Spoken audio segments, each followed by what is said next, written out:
वालेकुम, मैं हूं डॉक्टर तहरीम जावेद और आप देख रहे हैं डॉक्टर तहरीम व्लॉग्स। अपने यूट्यूब चैनल में आपको खुशामदीद कहती हूं।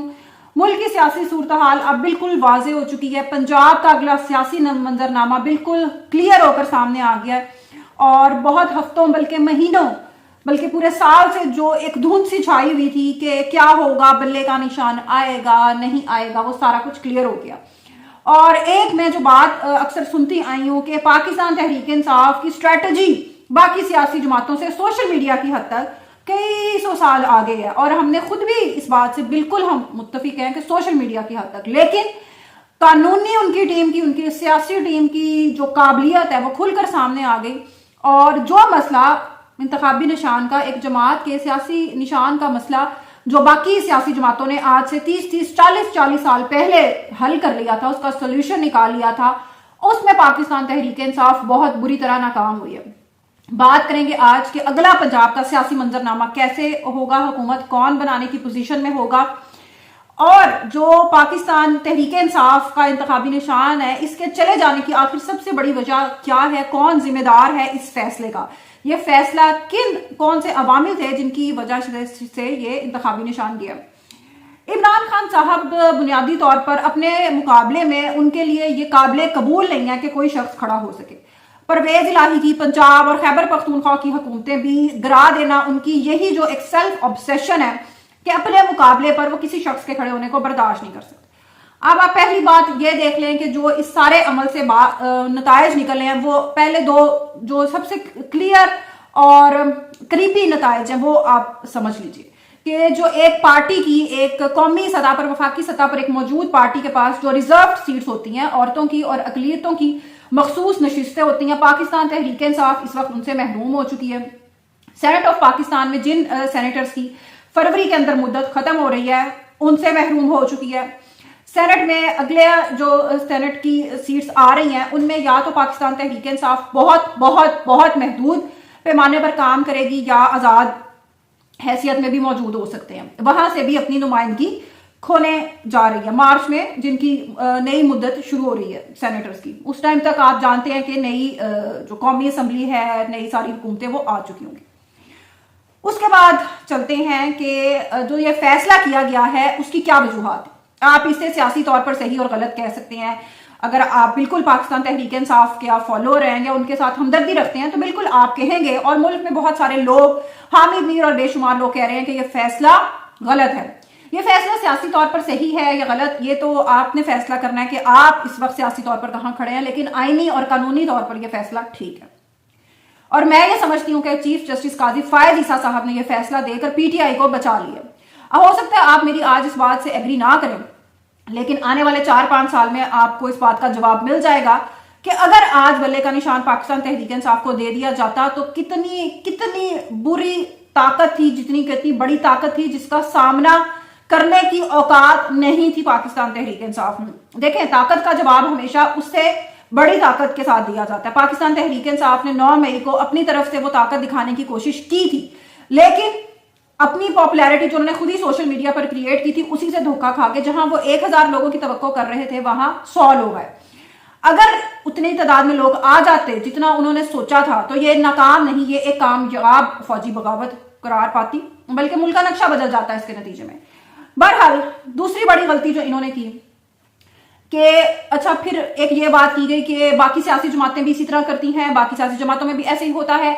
बाकी सियासी जमातों में अगर आप नून लीग की बात करें, अभी कुछ अर्सा पहले मेरा ख्याल उनके इलेक्शंस हुए थे और उसमें उनका जो सेंट्रल सेक्रेटेरिएट है वो जहां उनको समझा जाता है लाहौर में, पंजाब में, वो वहीं अपने इलेक्शंस करवाते हैं। सिंध में भी ऐसे ही होता है। पाकिस्तान पीपल्स पार्टी, बहुत सारी सियासी जमातों ने इंतखाबात अभी नहीं करवाए। पाकिस्तान तहरीक इंसाफ क्यों फंस गई है, उसको मौका क्यों नहीं दिया गया।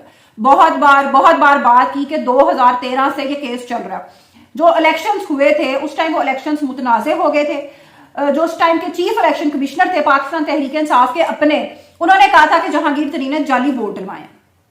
इस किस्म की मिसाल, इस किस्म के इल्जामात की मिसाल आपको पाकिस्तान की सियासी तारीख में जमातों के अंदर होने वाले इलेक्शंस पर कम ही मिलती हैं। ये 2013 से केस चलता चला आ रहा है। 2018 का इलेक्शन भी इन्होंने स्टे ऑर्डर पर ही लड़ा था, लेकिन जब असेंबली में आ गए, जब इनके पास हुकूमत थी, 3 साढ़े 3 साल वन पे चलता रहा।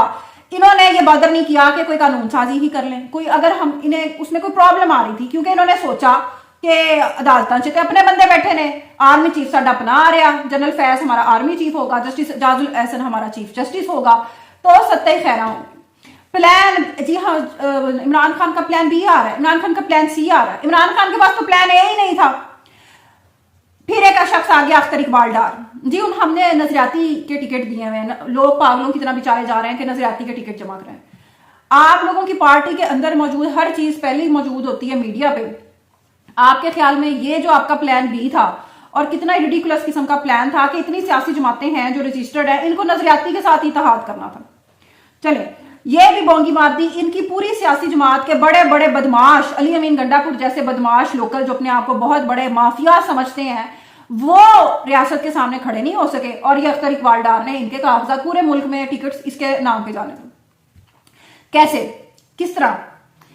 چلیں جی، یہ پلان بھی ان کا ناکام ہو گیا۔ اس کے بعد قانونی اگر پہلو آپ دیکھیں تو کوئی یہ ثبوت نہیں پیش کر سکے، اور جسٹس مسرت ہلالی صاحبہ نے بالکل صحیح فرمایا کہ آپ کی جماعت ڈاکومنٹیشن میں کمزور ہے۔ وکیل جو ہوتا ہے اس کے پاس 25 سال پرانا کاغذ بھی پڑا ہوتا ہے، کاغذ لیکن کوئی ہوتا تو ڈاکومنٹ آتا کہ فیس کہاں جمع کروائی گئی۔ یہ بھی ایک بہت بڑا فراڈ ہے کہ ایک سیاسی جماعت الیکشنز کروا رہی ہے اور اس کا کوئی ریکارڈ ہی نہیں ہے۔ پھر وہ گوہر خان صاحب کے گھر والا وہ سارا کرنا پڑا کیونکہ کوئی ثبوت کاغذ کسی کا موجود ہی نہیں تھا۔ چلیں جی، وہ بھی بات آگے آئی گئی ہوگی۔ مسئلہ یہ تھا کہ ان کے جتنے بھی وکلا تھے وہ میڈیا کوریج، لائم لائٹ اور ان چیزوں میں زیادہ مصروف ہوئے تھے۔ شیر افضل مروت کبھی وہاں میڈیا ٹاک کر رہے ہیں، کبھی وہاں کر رہے ہیں، تو پھر ڈاکومنٹیشن پارٹی کی عدالت میں بڑھنی تھی، بڑھ گئی۔ اچھا جی، اس کے بعد چلتے ہیں اب کہ اگلا سیاسی منظرنامہ پنجاب میں کیا ہوگا۔ اب اگلا منظرنامہ یہ ہوگا، جتنے بھی پاکستان تحریک انصاف کے لوگ اسمبلیز میں پہنچے گے، جس بھی نشان پہ، چینک پہ، جوتے پہ، چمٹے پہ، پیالے پہ، جو بھی انتخابی نشان پہ پہنچیں گے، اب وہ آزاد ہیں، وہ کسی بھی سیاسی جماعت کے ساتھ اتحاد کر سکتے ہیں۔ نون لیگ کے ساتھ نہ وہ بیٹھ سکتے ہیں اور نہ وہ بیٹھیں گے، کیونکہ ان کی پچھلے 30 سال کی سیاست اینٹی نون ہے۔ اب پاکستان میں سیاسی ڈائیلاگ کرنے کی، بات چیت کرنے کی، لوگوں کو ملانے کی صلاحیت صرف ایک ہی شخص کے پاس ہے اور ایک ہی پارٹی کے پاس ہے، جس کا نام ہے پاکستان پیپلز پارٹی، اور اس شخص کا نام ہے آصف علی زرداری۔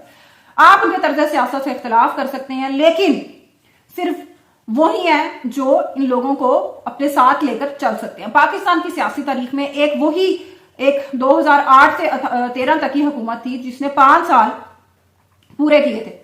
آج بات کی جاتی ہے کہ اچھا چیف جسٹس ہماری مرضی کا نہیں آیا نا، اس لیے ہمارے ساتھ یہ ہو رہا ہے۔ آصف علی زرداری صاحب کی جو حکومت تھی 2008 سے لے کر 13 تک کی، اس میں جسٹس افتخار چودھری، جنہوں نے ہر جو بھی سیاسی حکومت فیصلہ کرنے کی کوشش کرتی تھی اس پہ سٹے لے کر بیٹھ جاتا تھا، جس کی وجہ سے بلینز آف ڈالرز کے جرمانے ہوئے تھے عالمی عدالتوں میں پاکستان میں۔ اس کے باوجود حکومت چلائی۔ کیانی، پاشا، ان جیسے لوگ مسلسل سازشوں میں مصروف تھے، وکلا تحریک چلی، لیکن 5 سال پورے کیے۔ میڈیا پہ ہر وقت پی پی کی کردار کشی ہو رہی ہوتی تھی، یہ شاہد مسعود جیسے، یہ آج کے زمانے کے آپ عمران ریاض سمجھ لیں، یہ بیٹھے ہوتے تھے، لیکن پورے کیے 5 سال۔ تو سیاست یہ مذاق نہیں ہوتا، سیاست کوئی کھیل تماشا نہیں ہوتا، سیاست بڑی سنجیدگی کا کام ہوتا ہے۔ ایک اور جماعت رجسٹر کرا کے انتخابی نشان لے سکتے تھے، اپنی حکومت جب اقتدار میں موجود تھے اس پہ قانون سازی کر سکتے تھے، اس ٹائم اپنا یہ کیس اپنے ججی سے حل کروا سکتے تھے، لیکن اوور کانفیڈنس، تکبر لے ڈوبا۔ جو ان کی وکلا کی ٹیم تھے ان میں سے صرف بیرسٹر علی ظفر کو میں نے دیکھا کہ ان کی پوری کوشش تھی کیس کو حل کرنے کی یا جیتنے کی۔ باقی جتنے بھی لوگ تھے وہ لگ رہا تھا بس خانہ پوری کے لیے یہاں پہ آئے ہوئے ہیں۔ دلائل کی، ڈاکومنٹیشن کی بہت برے طریقے سے کمی نظر آئی میڈیا ٹیم میں، اور آخرکار اس کا فائنل ریزلٹ یہی نکلنا تھا۔ آپ اگر چیف جسٹس قاضی فائز صاحب کے خلاف ہیں تو یقیناً آپ کو یہ فیصلہ بالکل غلط نظر آئے گا، لیکن تاریخ یہ بات ثابت کرے گی کہ انہوں نے پاکستان تحریک انصاف کو ایک نئی زندگی دی ہے۔ انشاءاللہ کل ملیں گے ایک نئے ولاگ کے ساتھ۔ اللہ حافظ۔